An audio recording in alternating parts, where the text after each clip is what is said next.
क्या जुलाई अगस्त महीने में भारत और पाकिस्तान के बीच दूसरा राउंड होने वाला है?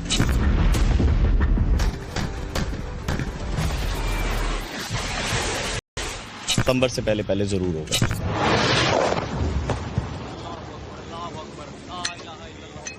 कि भारत पाकिस्तान के बीच का सीज फायर 3 महीने भी नहीं टिक पाएगा।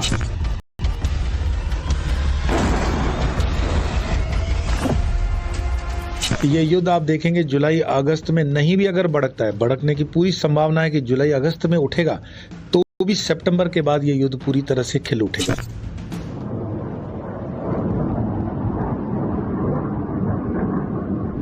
क्या पाकिस्तान के आर्मी चीफ आसिम मुनीर पर होने वाली है अगली राशि बनती है आपकी मेष, और मेष राशि पर शनि जो है लो पात से होने के कारण सबसे ज्यादा नुकसान जो है वो जो है आसिफ मुनीर का होगा।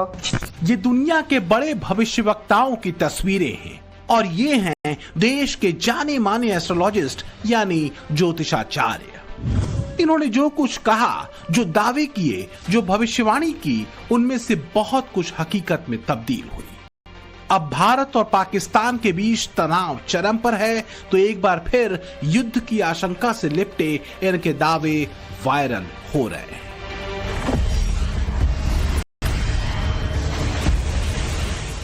कई ज्योतिषाचार्यों ने मई के शुरुआती 15 दिनों में अटैक का अनुमान लगाया तो इसे लोग कोरी कल्पना बताने लगे, लेकिन इसके बाद जिस तरह से भारत और पाकिस्तान के बीच में ड्रोन और मिसाइलों का दौर चला, लोग इन भविष्यवाणियों पर चर्चा करने लगे।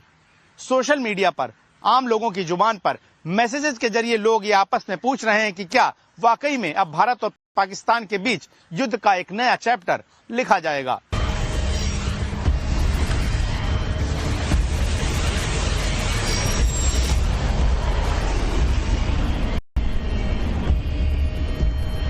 ये दावा डरा रहा है, भारत और पाकिस्तान के तनाव से जोड़कर देखा जा रहा है।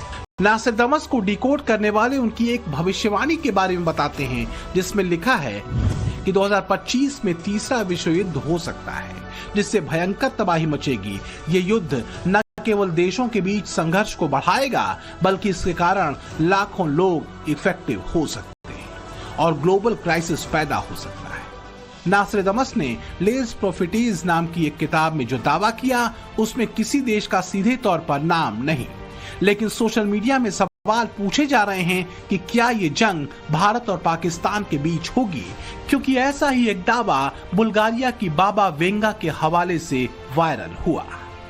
एस्ट्रोलॉजी के जानकारों के मुताबिक बाबा वेंगा ने दक्षिण एशिया के एक इस्लामिक मुल्क की बर्बादी के संकेत कई साल पहले दिए थे। इंडिया ने जब पाकिस्तान में बैठे आतंकियों पर स्ट्राइक की तो कईयों ने बाबा वेंगा के इस भविष्यवाणी को सटीक माना।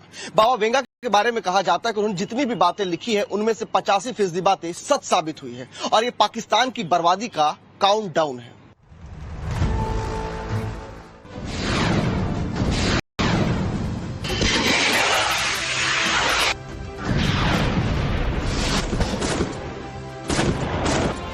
संत अच्युतानंद के बारे में कहा जाता है कि उन्होंने भी 16वीं सदी में ही तीसरे विश्व युद्ध की भविष्यवाणी कर दी थी। भविष्यवाणिका में संत अच्युतानंद ने परमाणु हथियारों के इस्तेमाल और जंग के खतरे से आगाह किया था। संत अच्युतानंद का ये दावा सोशल मीडिया में तेजी से वायरल है। इसमें साफ साफ लिखा है कि कई देश आपस में उलझ जाएंगे। तीसरा विश्व युद्ध कलयुग के अंत समय से कुछ पहले होगा। तीसरा विश्व युद्ध 6 साल और 6 माह तक चलेगा। इस्लामिक देश भारत पर हमला करेंगे, इसमें चीन भी शामिल होगा। भारत इसमें विजयी बनेगा, भारत विश्व गुरु भी बनेगा।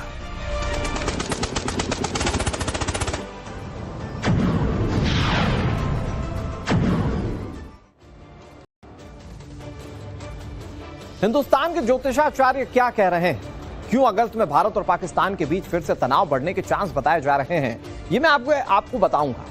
लेकिन पहले ये जानिए कि आखिर क्यों इन भविष्यवाणियों को पूरी तरह से खारिज नहीं किया जा सकता। खासकर भारत और पाकिस्तान के मौजूदा सिनेरियोस को देखें तो ये बिल्कुल भी खारिज नहीं किया जा सकता। कुछ पॉइंटर्स समझिए जरा। भारत कह रहा है कि ऑपरेशन सिंदूर अभी नहीं थमा है, जबकि पाकिस्तान को कार्रवाई का डर है। भारत के डिफेंस सिस्टम और रडार अभी भी एक्टिव हैं, जबकि पाकिस्तान सीज फायर तोड़ चुका है। पाकिस्तान से जुड़े बॉर्डर पर इंडियन आर्मी फॉरवर्ड है। जबकि पाकिस्तान अपने एयरफोर्स के कई जवानों की मौत से सदमे में। भारत से सीजफायर के बाद कई हाई लेवल मीटिंग्स हो चुकी हैं। इनमें पीएम और एनएसए की मीटिंग भी शामिल है, जबकि पाकिस्तान भड़काऊ बयानों पर लगातार फोकस किए हुए है। भारत कह चुका है कि पीओके और आतंकवाद पर बात होगी और इसीलिए हालात तनावपूर्ण है, जबकि पाकिस्तान आतंकी मसूद अजहर को पालने पोसने के लिए उसकी मारी गई फैमिली के नाम पर मुआवजा दे चुका है। भारत ने ऑपरेशन सिंदूर के बाद स्टैंड क्लियर करते हुए तुर्की और अजरबैजान पर सख्ती दिखाई, जबकि चीन दुनिया के कई देशों से संपर्क साध रहा है और इसमें चाइना भी शामिल है। नवंबर 2026 से लेकर के या यूं कहो 29 मार्च 2025 से लेकर के नवंबर 2026 तक का भारत के लिए भी युद्ध भूमि का एक बार फिर ग्रहों की चाल और गणना के आधार पर बड़ी भविष्यवाणी की है। इस बार स्वामी ने पाकिस्तान के लिए जुलाई और अगस्त महीने को डेंजरस बताया है। ये युद्ध कभी थमा ही नहीं था। ये युद्ध एक म्यूचुअल अरेंजमेंट के ऊपर मैं कहूंगा इसको कॉमा लगा दिया गया है। ये युद्ध आप देखेंगे जुलाई अगस्त में नहीं भी अगर भड़कता है, भड़कने की पूरी संभावना है कि जुलाई अगस्त में उठेगा, तो भी सितंबर के बाद ये युद्ध पूरी तरह से खिल उठेगा। आप देखोगे इसमें कि दोनों तरफ से युद्ध होगा और ये युद्ध बहुत लंबा नहीं चलने वाला है। अगर ये युद्ध फुल फ्लेज चला तो भारत इसको करीब करीब 7-8 दिन में पूरा कर देगा और उस 7-8 दिन के अंदर आप देखोगे पाकिस्तान आपके सामने 4 हिस्सों में बंट करके आ जाएगा। बलूचिस्तान सिंध देश है, पंजाब है और पख्तूनवा है। पीओके जो आज हम बोल रहे हैं वो वैसे ही भारत का हिस्सा था, वो भारत में आ जाएगा। स्वामी योगेश्वरानंद गिरी पाकिस्तान के परमाणु हथियारों को उसी के लिए खतरा बता रहे हैं। ज्योतिष के आधार पर उसकी गणना भी कर रहे हैं। स्वामी योगेश्वरानंद गिरी महाराष्ट्र के उल्हासनगर में पैदा हुए। उनकी संस्था का ऑफिस मुंबई के सांता क्रूज ईस्ट में बताया जाता है। उनके बारे में कहते हैं कि पहले वो वैज्ञानिक बनना चाहते थे। इसके लिए उन्होंने साइंस को करीब से जाना। हालांकि दुबई से वापसी के बाद आध्यात्म की तरफ झुकाव हुआ। स्वामी योगेश्वरानंद गिरी ने विरासत में मिले आध्यात्म और ज्ञान के जरिए साइंस को जितना समझा, उसी के आधार पर वो दावा करते हैं कि 2025 का साल नरेंद्र मोदी के लिए स्वर्णिम साल है। पाकिस्तान को लेकर उठाए गए कदमों को स्वामी ट्रेलर भर बताते हैं। कई अलग अलग पॉडकास्ट में स्वामी योगेश्वरानंद गिरी ने कई ऐसी बातें कही हैं जो पाकिस्तान में भी खूब वायरल हुई। स्वामी योगेश्वरानंद गिरी किस आधार पर भारत और पाकिस्तान के बीच तनाव के नेक्स्ट चैप्टर का आकलन करते हैं, हमने उनसे ये समझने की कोशिश की। ये भविष्य की जैसे ज्योतिष की गणना होती है उस आधार पे है। तो देश की जन्म कुंडली होती है, देश के नेतृत्व की जन्म कुंडली होती है, विश्व की भी जन्म कुंडली होती है। और इस समय जो समीकरण है ग्रहों के, ये महाभारत कालीन युद्धों के मतलब जो समीकरण है वही है।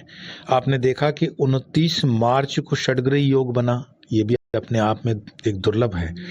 फिर 14 मई को जो बृहस्पति अतिचारी हुए हैं वो भी 8 साल के लिए, ये अपने आप में एक गणना दिखती नहीं है कि कहीं ऐसा 8 साल के लिए हुआ हो।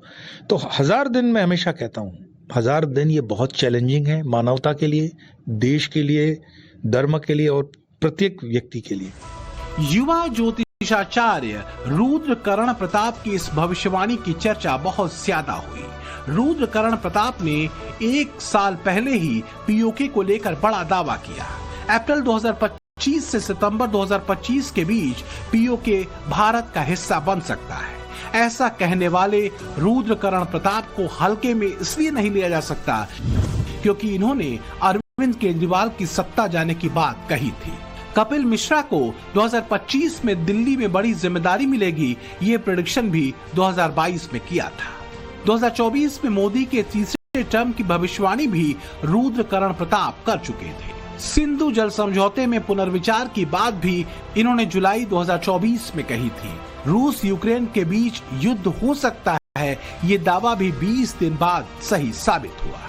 रुद्रकर्ण प्रताप भारत और पाकिस्तान के बीच तनाव को लेकर कई और अहम बातें बता रहे हैं। सितंबर 2025 से पहले पीओके का एक सिग्निफिकेंट पार्ट, एक पार्ट भारत में मिल जाएगा।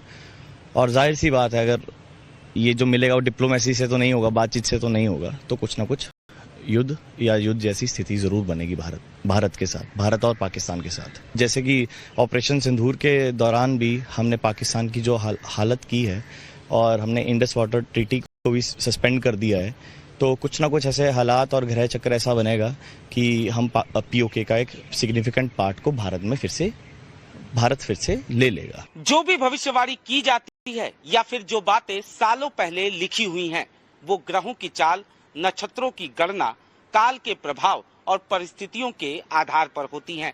जरूरी नहीं कि हर बार ये सच साबित हो। एस्ट्रोलॉजी भी इस पर पूरी तरह आंख मूंद कर भरोसा नहीं करने को कहता है, लेकिन जिस तरह के आकलन भारत पाकिस्तान को लेकर सामने आ रहे हैं, उसके बाद बहुत ज्यादा बज़ बना हुआ है।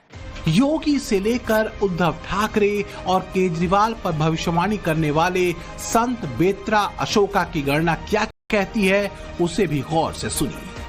अगर by the way 6 June cross हो जाता है तो फिर जो है आपका शनि के वक्री काल का इफेक्ट स्टार्ट हो जाएगा। शनि वक्री होंगे 13 जुलाई से लेके 28/11/2025 तक शनि वक्री रहेंगे। और वक्री काल में जो भी आपके जो मेलेफिक प्लैनेट्स होते हैं वो 4 टाइम मेलेफिक आपका इफेक्ट देते हैं। तो वो अगर ये 6 जून किसी भी तरीके से क्रॉस कर जाते हैं तो फिर वर्ल्ड के कई कंट्रीज इसमें जो है कूदेंगी और ये चीज जो है फिर बाबा बेंगा की जो भविष्यवाणी है वो दैट विल नियरिंग उसके आसपास पहुंच जाएंगे। शहबाज शरीफ और आसिम मुनीर का टाइम बहुत बुरा चल रहा है। पाकिस्तान में तख्ता पलट हो सकता है। ऐसी कई बातें संत बेत्रा अशोका राशियों के आधार पर बता रहे हैं। संत बेत्रा अशोका को लगता है कि अगली बार स्ट्राइक नुकसान जो है वो जो है आसिफ मुनीर का होगा। वहां पर पाकिस्तान में किसी भी टाइम तख्ता पलट भी हो सकता है और सबसे बड़ा जो नुकसान होगा इंडिया का जो अटैक है ये पाकिस्तान के ऊपर होगा और पाकिस्तान ऑलमोस्ट 5 पार्ट्स में डिवाइड हो जाएगा। और वो 5 पार्ट्स कौन सा है? पहला तो पीओके है। पीओके तो प्लेट में मिलेगा, उसके लिए संघर्ष नहीं करना पड़ेगा। द मोमेंट इंडिया इन्वेड्स तो पीओके वाले हाथ खड़े कर देंगे कि वी आर विद। पाकिस्तान का भविष्य क्या होगा? उसकी कुंडली में शनि की 7.5 तो नहीं है और पाकिस्तान से पीओके कब छीन लिया जाएगा, इसका पूरा लेखा जोखा प्रधानमंत्री नरेंद्र मोदी के पास है। मगर इससे अलग काशी के ज्योतिषाचार्य क्या कहते हैं, ये हम तमाम तरह की चीजों को देखने के बाद तृतीय भाव का स्वामी जो शुक्र है, पड़ोसी देश का वह शनि के साथ है, यानी कि कोई अन्य व्यक्ति बाहरी राष्ट्र का भी उसमें खेल है। केवल विदेश पाकिस्तान के साथ कोई अन्य राष्ट्र भी मिला हुआ है जो इस कार्य को गतिविधि दे रहा है। हमारे यहाँ पंचांग में जो है ऋषिकेश पंचांग में इस विषय में पहले ही दे दिया गया कि इस वक्त जो है कालयुक्त नामक संवत्सर है। तो कालयुक्त नामक संवत्सर का फल लिखते हुए शास्त्रकार लिखते हैं, प्रजानाम जायते रोगः कालयुक्ते विशेषतः राजयुद्धम भवेद घोरम प्रजानाशो वरानने। जनता में रोग होगा, युद्ध की विभीषिका होगी और जन क्षति होगी। यह हम नहीं करे, पंचांग करता, पंचांगकार जो है इस विषय को लिख रहे हैं। और इस समय जो जग लग्न की कुंडली है वह मीन लग्न की कुंडली है और यह पाकिस्तान आपका जो है ये आपका उत्तर और पश्चिम इलाके में पड़ रहा है। उत्तरी पश्चिमी इलाका क्षेत्र है। तो उत्तरी और पश्चिमी के क्षेत्र में मेष राशि है जहां पर सूर्य बैठा हुआ है, जहां पर शनि की दृष्टि है, यानी कि वह नीचता पाकिस्तान की तरफ से होगी। आशंकाएं और दावे बहुतेरे हैं और उनसे उठने वाले सवाल भी अनगिनत हैं। और जिस तरह की हालात हैं, शायद इसलिए भविष्यवाणी का बाजार गर्म है। इत्तेफाक की बात ये कि हर कोई पाकिस्तान के विनाश और बर्बादी की तरफ इशारा कर रहा है। ब्यूरो रिपोर्ट, टाइम्स नाउ, नव भारत।